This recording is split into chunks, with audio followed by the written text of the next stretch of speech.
The crystal chandeliers in the Fairmont Hotel's grand ballroom cast prismatic rainbows across the marble floors, where 200 guests mingled in designer evening wear, champagne flutes catching the warm light. The engagement party for my brother David and his fiancée Victoria had cost more than most people's annual salaries. Fresh orchids flown in from Thailand, a string quartet from the city's symphony orchestra, and enough Dom Perignon to float a small yacht. Every detail screamed luxury, from the hand-calligraphed place cards to the ice sculptures that would melt into memory by midnight. I stood near the service entrance in my simple black dress, the same one I'd worn to job interviews 3 years ago, carefully pressed and paired with modest flats from a discount shoe store. While the other guests sparkled in diamonds and designer gowns, I blended into the background like furniture, invisible to everyone except the catering staff who occasionally nodded at me with professional courtesy. "Darling, everything looks absolutely perfect."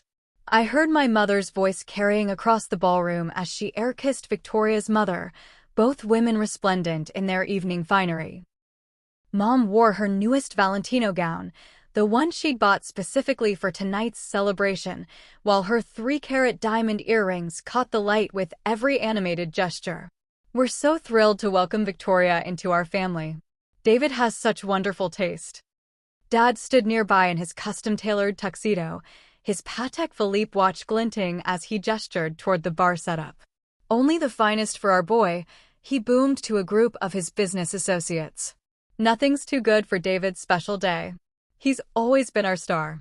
Full scholarship to Harvard Business School, youngest partner in his firm's history, now marrying into one of the city's finest families.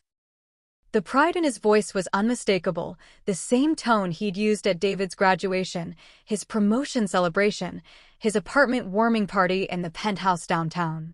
It was a tone I'd never heard directed at me, not once in my 28 years of existence.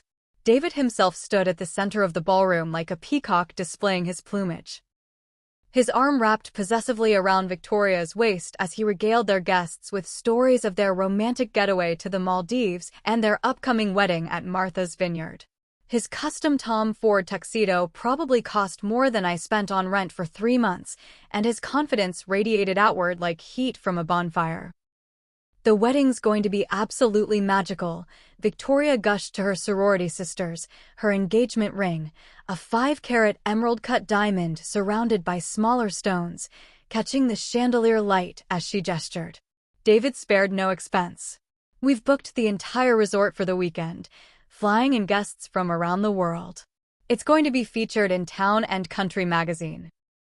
I remained by the wall, occasionally helping the catering staff when they looked overwhelmed, refilling champagne glasses and clearing empty plates. It wasn't officially my job, but I'd learned long ago that staying busy at family events helped me avoid the awkward conversations about my career situation and my disappointing life choices. "Sweetheart, why don't you grab us some of those canapés?"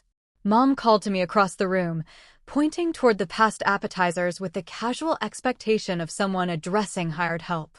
"The ones with the caviar. Victoria's parents will love them." I nodded and moved toward the catering station, weaving between clusters of guests who were deep in conversation about stock portfolios, vacation homes, and their children's acceptance letters to prestigious universities. None of them made eye contact with me. In my simple dress and modest appearance, I was effectively invisible in this crowd of wealth and status. "Excuse me, miss." A woman in a beaded gown stopped me as I balanced a tray of canapés. "Could you direct me to the ladies' room?" She assumed I was part of the catering staff, and I didn't bother to correct her. It was easier than explaining that I was the groom's sister, the family member who didn't quite fit into this glittering world of privilege and accomplishment. As I distributed appetizers and refilled drinks, I caught fragments of conversations about David's success, his brilliant career trajectory, and his perfect match with Victoria. Their love story had all the elements of a fairy tale. Harvard Business School sweethearts, a proposal on a private beach in Santorini, and a future that promised continued wealth and social prominence. David's always been exceptional, I heard my aunt telling a group of Victoria's relatives. Even as a child, you could tell he was destined for greatness. Harvard MBA, partnership at 29, now this beautiful engagement. We're so proud of how he's turned out. The unspoken comparison hung in the air like expensive perfume. David was the success story, the child who had fulfilled every parental expectation and social obligation. I was the cautionary tale, the sibling who had somehow failed to live up to the family standards despite having access to the same opportunities and resources. Around 9 o'clock, Victoria's parents arrived fashionably late, making their entrance like visiting royalty. Richard Pemberton III was old money personified. His family had owned shipping companies for 4 generations, and his net worth was the kind that appeared in Forbes estimates rather than public records. His wife Eleanor dripped with inherited jewelry and the kind of understated elegance that money couldn't buy, only breed. David, my boy, Richard boomed, enveloping my brother in a hearty embrace. You look magnificent.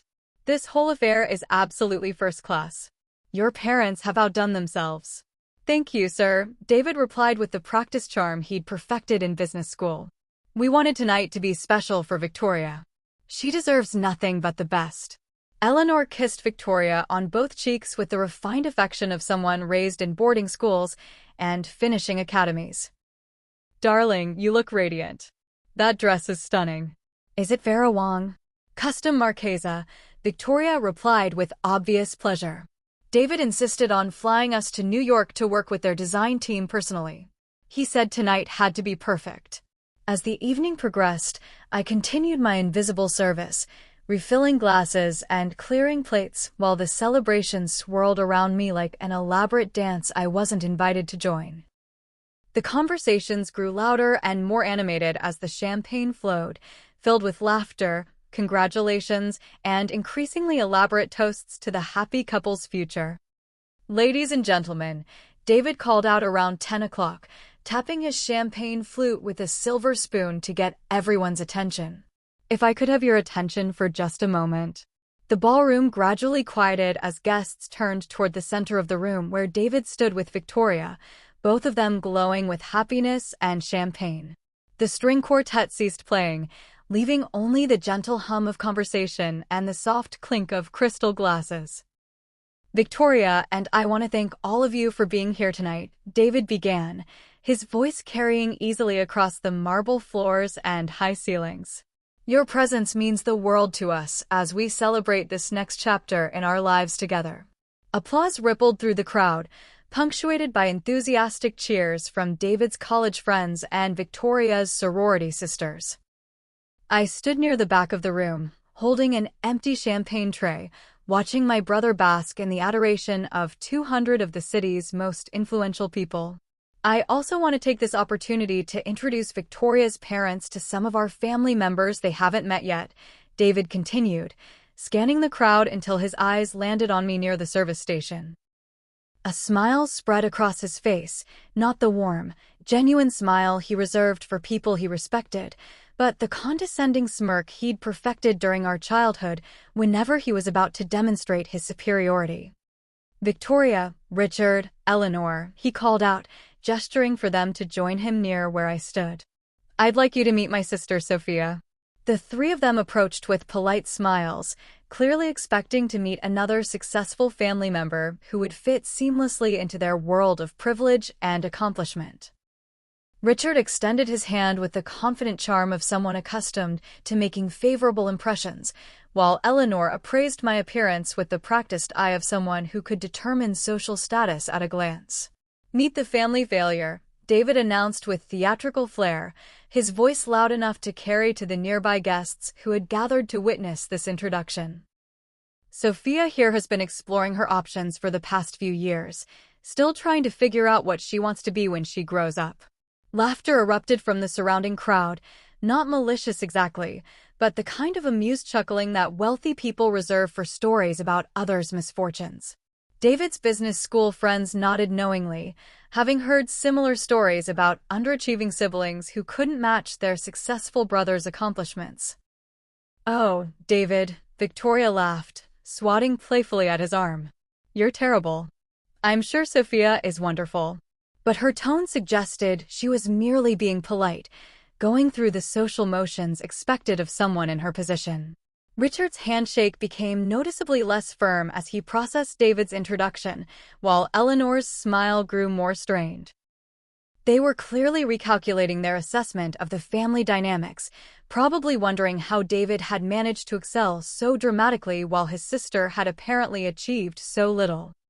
"Sophia's been living in that tiny apartment downtown," David continued, clearly enjoying his audience's attention. "Working various temporary positions. We keep telling her she should consider something more stable, maybe administrative work or retail management, something with a steady paycheck, you know." More laughter rippled through the crowd, and I felt my cheeks burning with humiliation. Several guests had pulled out their phones to capture videos of David's speech, probably planning to share highlights on social media later. I stood there holding my empty tray, feeling like an exhibit in a museum of family disappointment. "She's always been the artistic type," Mom added helpfully from across the circle, her voice carrying the kind of fond exasperation parents use when discussing children who haven't lived up to their potential. "Very creative, very idealistic. We thought she'd outgrow it eventually, but you know how some people are about following their dreams instead of being practical." Dad nodded sagely, as if my presence had reminded him of an ongoing family problem he'd been trying to solve.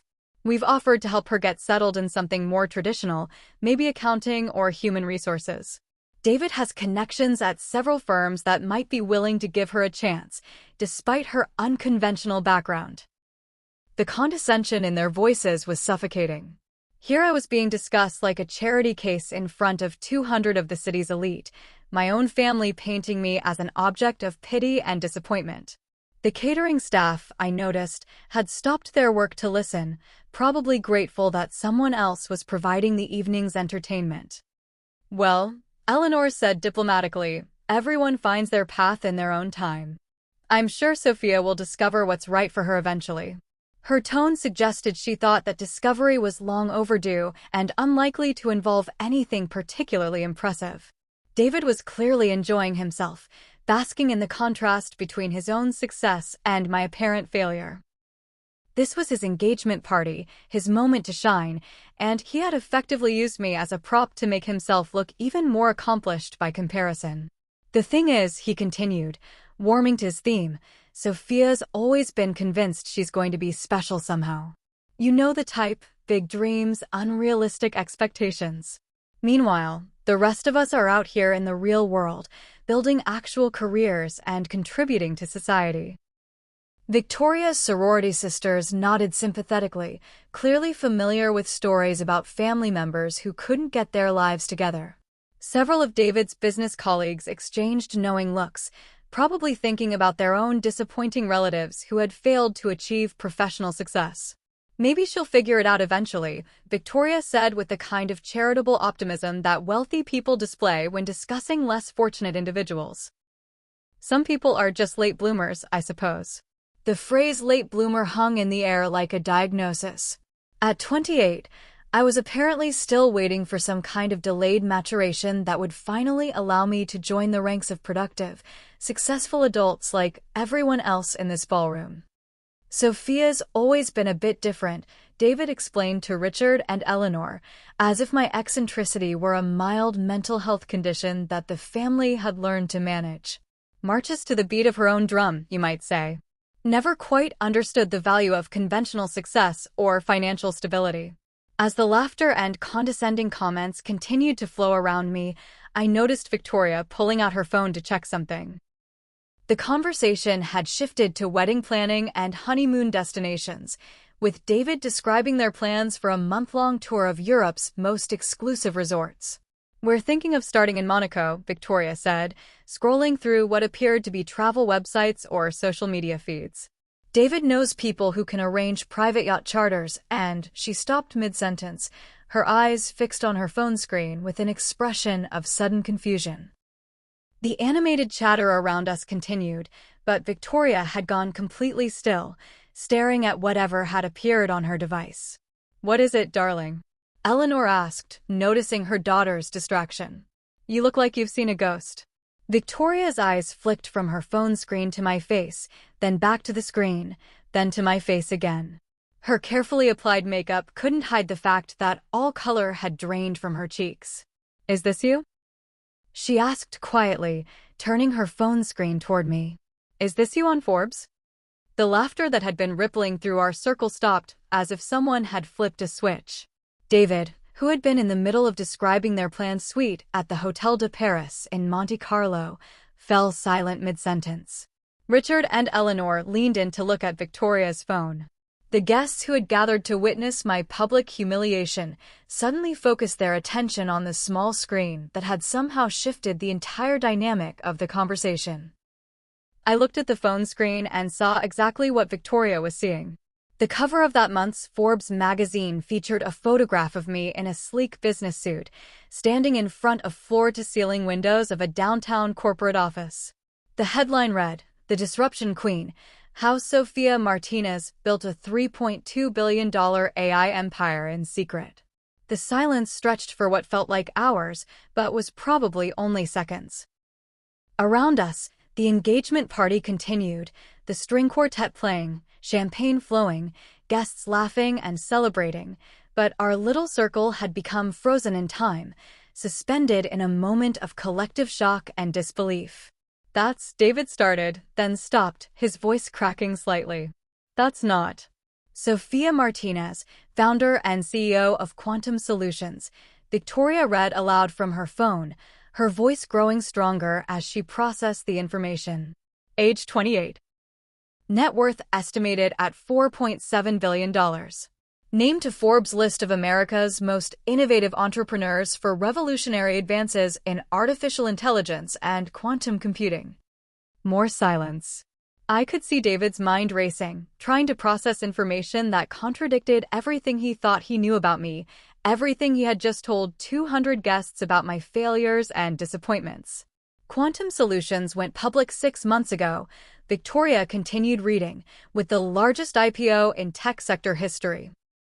Martinez's proprietary AI algorithms have revolutionized everything from medical diagnostics to financial trading, with major corporations paying millions for licensing agreements. Richard had gone completely pale, his confident businessman's demeanor replaced by the expression of someone who had just realized he'd made a catastrophic error in judgment. Eleanor was staring at me with the kind of shock typically reserved for natural disasters or major accidents. "This says you've been featured on the cover of Time, Wired, and Fortune," Victoria continued, her voice barely above a whisper. "You were keynote speaker at last month's Global Tech Summit. You own patents worth," she paused, apparently having trouble processing the number, "worth over $2 billion. The circle of guests who had been laughing at David's stories about my failures was now staring at me with expressions ranging from bewilderment to horror. Someone's champagne glass slipped from nerveless fingers and shattered on the marble floor, the sound echoing across the ballroom like a gunshot.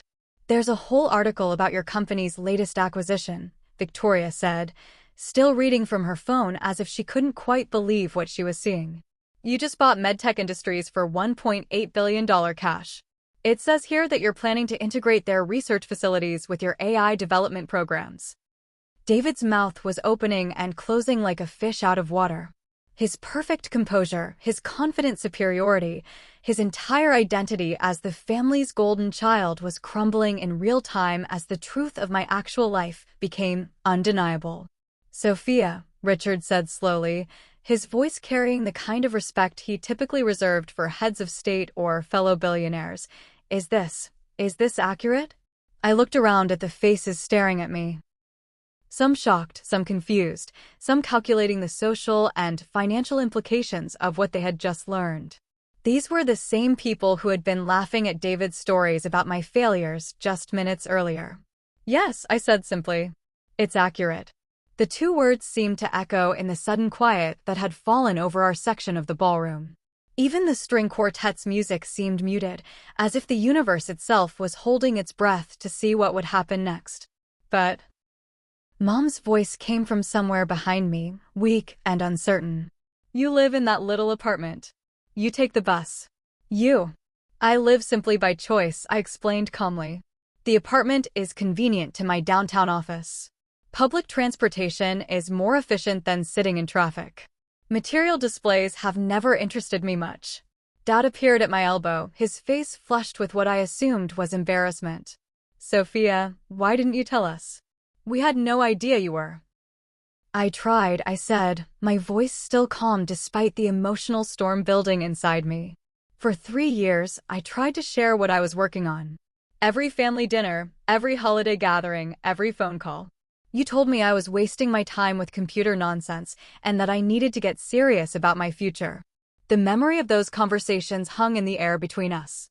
All the times I'd attempted to explain my research, my business plans, my patent applications. All the times I'd been dismissed, interrupted, or simply ignored while the conversation turned to David's latest promotion or achievement. We didn't understand, Eleanor said weakly, as if lack of understanding somehow excused 3 years of condescension and dismissal. You didn't want to understand, I corrected gently. Understanding would have required listening, and listening would have required believing that I might actually be capable of something significant. Victoria was still scrolling through articles on her phone, her expression growing more stunned with each new piece of information she discovered. There's a video interview with you on CNBC from last week, she said.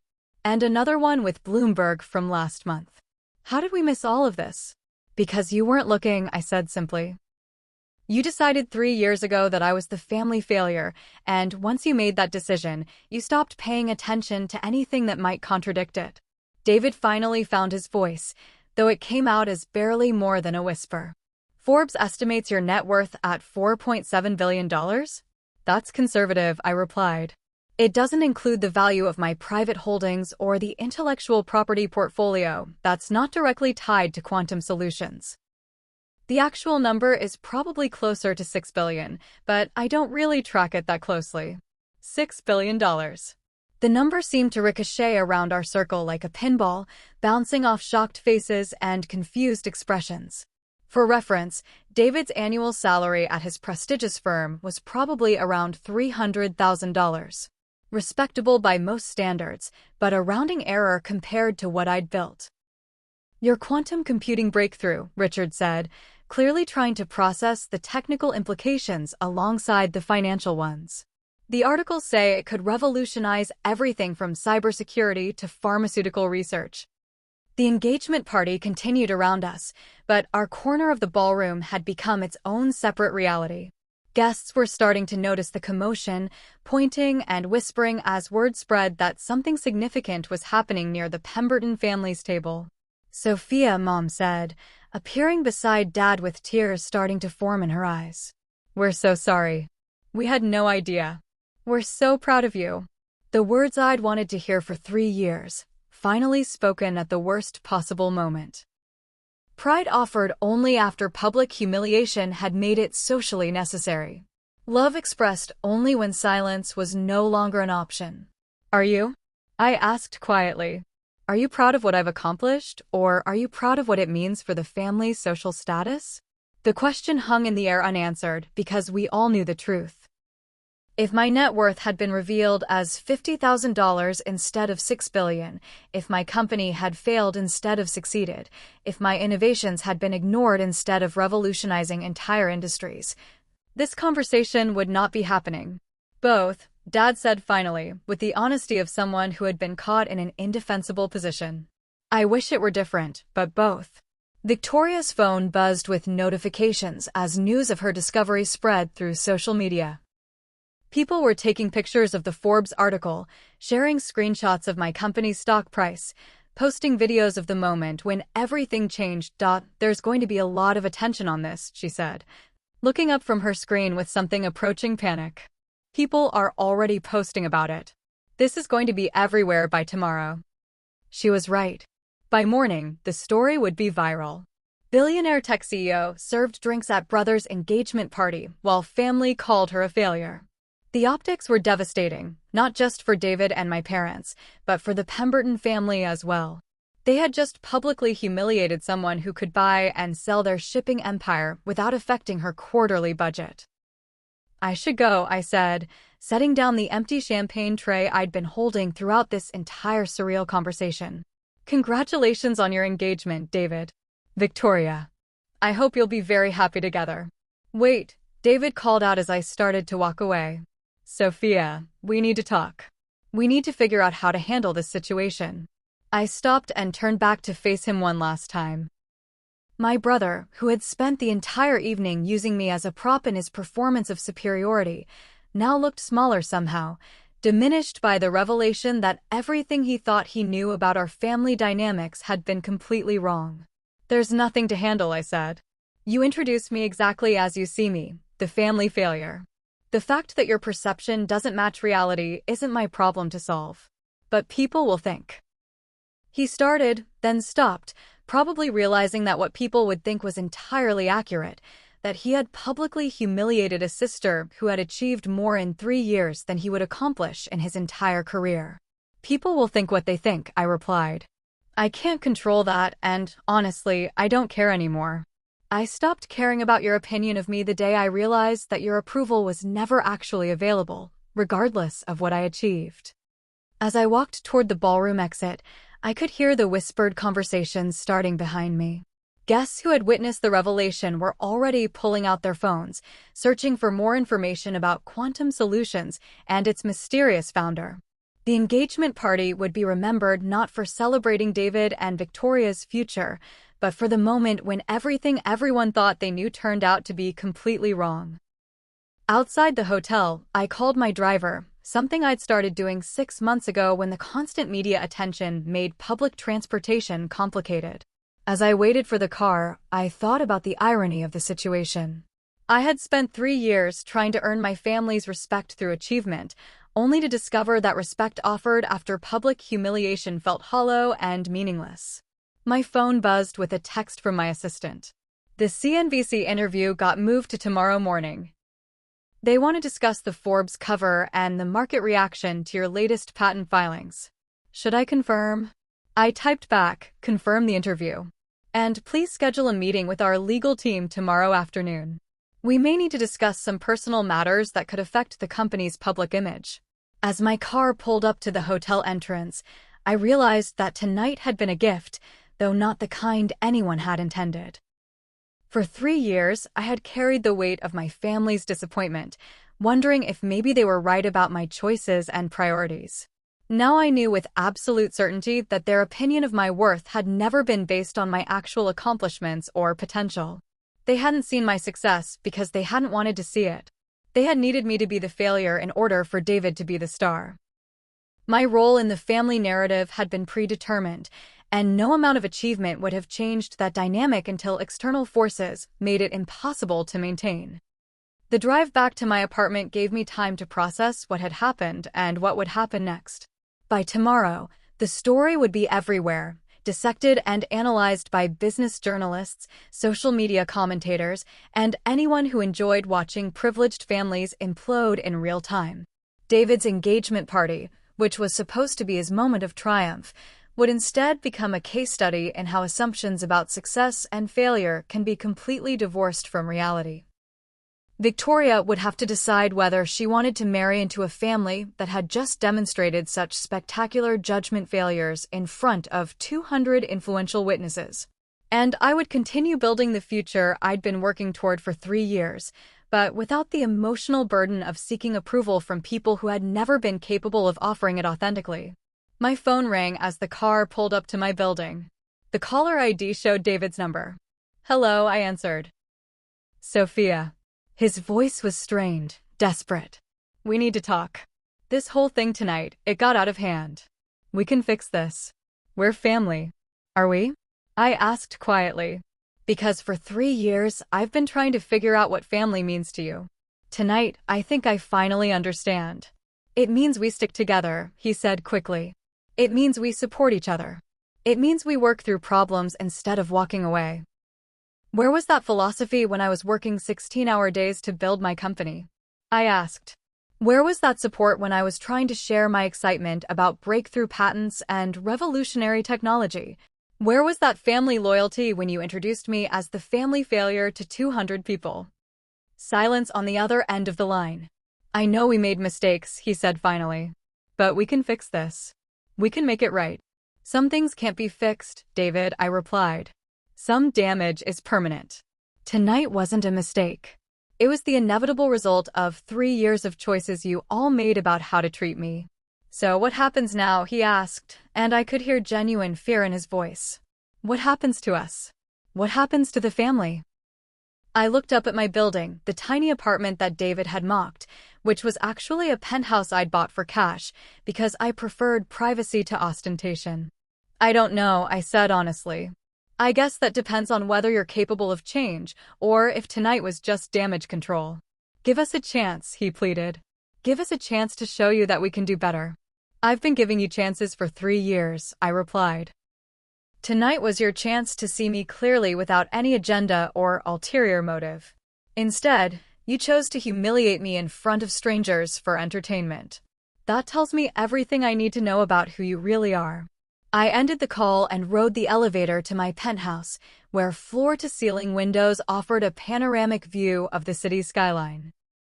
Down below, the lights of offices and apartments stretched to the horizon, representing millions of people pursuing their own versions of success and happiness. For 3 years, I had built an empire while living in the shadows of my family's expectations.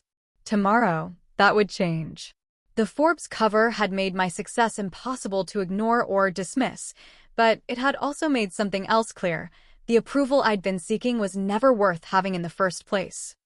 My phone buzzed with another text, this time from my head of public relations. Twitter is exploding.